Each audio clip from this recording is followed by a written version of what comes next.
హల్లెలూయా. దేవుని వాక్యమును చూద్దాము. చూడండి, తెస్సలోనికీయులకు రాసిన పత్రిక, మొదటి తెస్సలోనికీయులకు రాసిన పత్రిక 5వ అధ్యాయము 16వ వచనమును చదువుదామా, లేకపోతే 15 కాడి నుంచి చదవండి నాన్న. 15 కాడి నుంచి చదవండి. చదవచ్చు, కొంచెం ఎక్కువ మంది చదివినా పాపమేం కాదు, దేవుని వాక్యం చదివితే మంచిదే. ఎవడైనను కీడునకు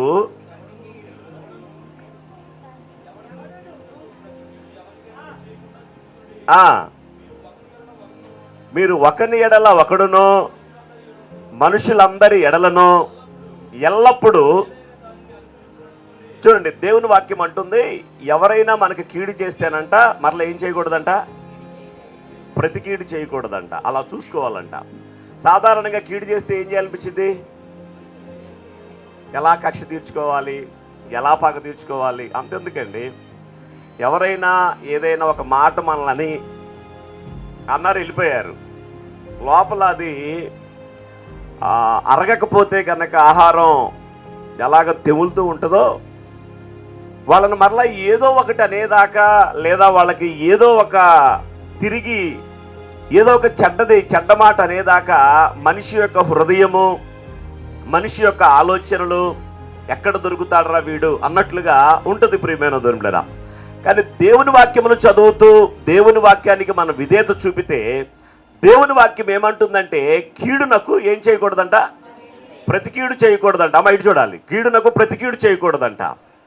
అంటే వాళ్ళు మనకి చేశారు, తిరిగి మరలా మనం ఏం కీడు చేయాలి, ఎలా చేయాలి అని ఆలోచించమాకండి, లేదా అటువంటి వారిగా ఉండమాకండి అని చెప్పి దేవుని వాక్యం సెలవిస్తుంది. కీడునకు ప్రతి కీడు చేయకుండా జాగ్రత్తగా చూసుకోండి. మీరు చూడండి, ఒకని ఎడల ఒకడును అంటే సంఘముగా కావచ్చు, లేదా సమాజముగా కావచ్చు. మీరు ఒకని ఎడల ఒకడును మనుషులందరి ఎడలను ఎల్లప్పుడూ దేన్నంట, ముందు సమాధానముగా ఉండాలి, రెండవది మేలు చేయడానికి ప్రయత్నం చేయాలి. దేవుడికి మహిమ కలుగును గాక. దగ్గరగా చెప్పొచ్చు కదా, హల్లెలూయా. ఇంకా వేరే దగ్గర పెట్టమాకండి మైండ్, కొంచెం శ్రద్ధగా దేవుని వాక్యాన్ని వినండి ప్లీజ్. మొదటిదేమో కీడుకి ప్రతి కీడు చేయకూడదు. అది సాధ్యమా అండి? కీడు చేసిన వాళ్ళకి మళ్ళా కీడు చేయకుండా ఉండటమంటే సాధ్యమా? మీలో ఎంతమంది ఈ ఉదయకాలం నాతో చెప్పండి, నాకు కీడు చేసిన వాళ్ళు నా కళ్ళ ముందు కనపడ్డా, లేదా నన్ను దూషించిన వాడు నా కళ్ళ ముందు కనపడ్డా, నా లోపల అసలు ఏమీ లేదండి, మొదట వాళ్ళని ఎలా ప్రేమించానో ఇప్పుడు కూడా అలాగే ప్రేమిస్తున్నానండి. చెప్పగలమా? చెప్పలేము.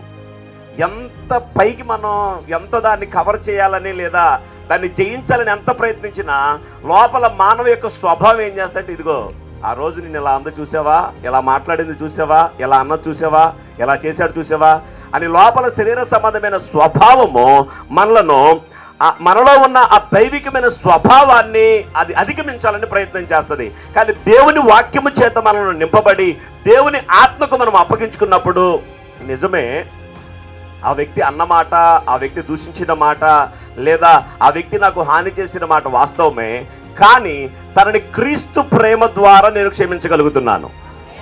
హల్లెలూయా. ఎలా క్షమించగలుగుతున్నాను? మనసు ఊరుకోదు. మనసు చాలా ప్రశ్నలు వేస్తుంది. ఏంటి అంటే, వాళ్ళు అన్నా కానీ నువ్వు మెదలకుండా ఉంటే అంత చేతగానుడివా, బహుశా మనం ఉంటే పక్కన వాళ్ళు ఊరుకోరు. ఏంటి వాళ్ళు అట్లా అంటే, నువ్వేం మాట్లాడవేంటి, నువ్వెందుకు ఊరుకుంటున్నావు అలా అంటారు. దాన్ని మనం ఎలా జయించవచ్చు అంటే, నేను తెలుసో తెలియకో, లేదా కావాలనే కొన్నిసార్లు దేవుని చిత్తము కాని వాటిని, లేదా దేవుడు అసహించుకునే వాటిని, లేదా దేవుడు ద్వేషిస్తున్న వాటిని నేను చేసి ఉన్నాను. అయినా కానీ దేవుడు తన ప్రేమ చేత నన్ను క్షమించాడు, తన కనికరము చేత తను మర్చిపోయాడు. హల్లెలూయా. దేవుడు నన్ను చేశాడు కాబట్టి, లేదా దేవుని ద్వారా నేను దీన్ని పొందుకున్నాను కాబట్టి, మరలా నేను దేవుని యొద్ద నుండి పొందుకున్న దాన్ని నేను మనుషులకు ఇవ్వగలుగుతాను. హల్లెలూయా.